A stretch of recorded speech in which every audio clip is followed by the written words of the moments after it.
बारस ह्या तिथीला भैरवनाथाला हळदी लागल्या जातात.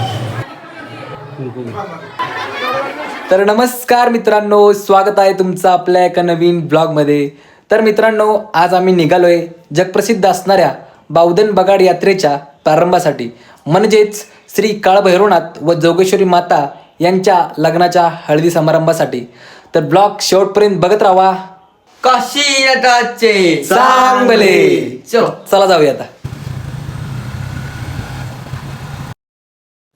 छत्रपती शिवाजी महाराजांच्या पदस्पर्शाने पावन झालेल्या बावधन भूमीत पोहोचल्यानंतर सर्वप्रथम महाराजांचे दर्शन घेऊन मंदिराकडे निघालो.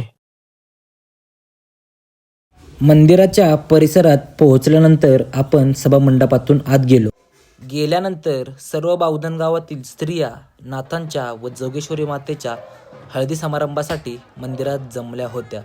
तर आता आपण बघूया जगप्रसिद्ध असणाऱ्या बावधन बगाड यात्रेच्या काळभैरवनाथाची हळद.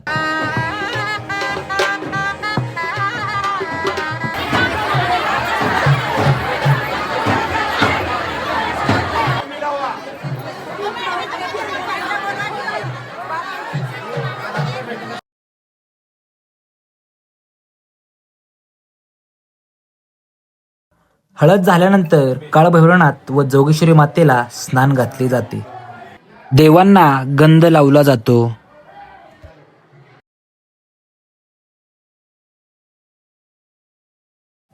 नंतर देवांना मंडवळी घातली जाते आणि लग्न सोहळा व बावधन बगाड यात्रेस सुरुवात होते.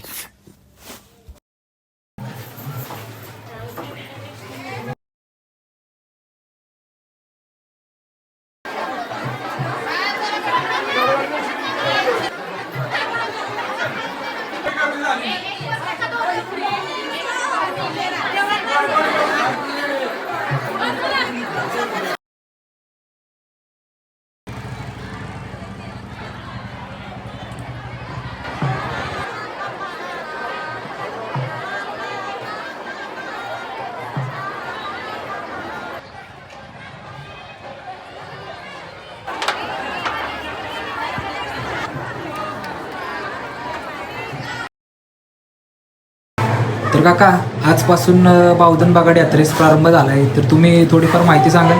आज बारस ह्या तिथीला भैरवनाथाला हळदी लागल्या जातात. त्यालाच आपण तिलवण म्हणतो. तर काका, इथं जे नाळ ठोकलं का, ते कशासाठी ठोकलं? हे जे नाल इथं ठोकलेले आहे, हे नाल भैरवनाथाची बहीण असं एक प्रतीक म्हणून या खांबाला ठोकले जातात. हे कधी ठोकले जातात तर ज्या दिवशी भैरवनाथाला हळद लागती त्या दिवशी इथं दरवर्षीप्रमाणे एक नाल ठोकला जातो. अशी ह्या नालांची संख्या सर्वसाधारण हजारो आहे. ज्या वेळेस भैरवनाथांना हळद लागती त्यानंतर त्यांच्या बहिणीचं प्रतीक म्हणून या नालाच्या खांबाला हळद लावली जाते. परंपरा कधीपासून काय? ही परंपरा हजारो वर्षापूर्वीची आहे. काकांनी सांगितल्याप्रमाणे हजारो वर्षापासून नाळ आहेत. आत्ता आपण त्याच नाळ बघत आहोत. ही 2026ची, ही 2025ची, ही 2024ची, ही 2023, ही 2022 अशा हजारो वर्षापासूनच्या आहेत. आजपासून फाल्गुन कृष्ण पंचमी म्हणजेच रंगपंचमी पर्यंत ही यात्रा चालते. येत्या 8 मार्च 2026 रोजी सुप्रसिद्ध बगाड यात्रा संपन्न होत आहे. तर मित्रांनो, कसा वाटला मग आजचा ब्लॉग आवडला असेल तर लाईक करा आणि चॅनलला आपल्या सबस्क्राईब करा. तर भेटूया आपण आता 8 मार्च 2026ला, म्हणजेच बावधन बगाड यात्रेला. काशीनाथाचे चांगले.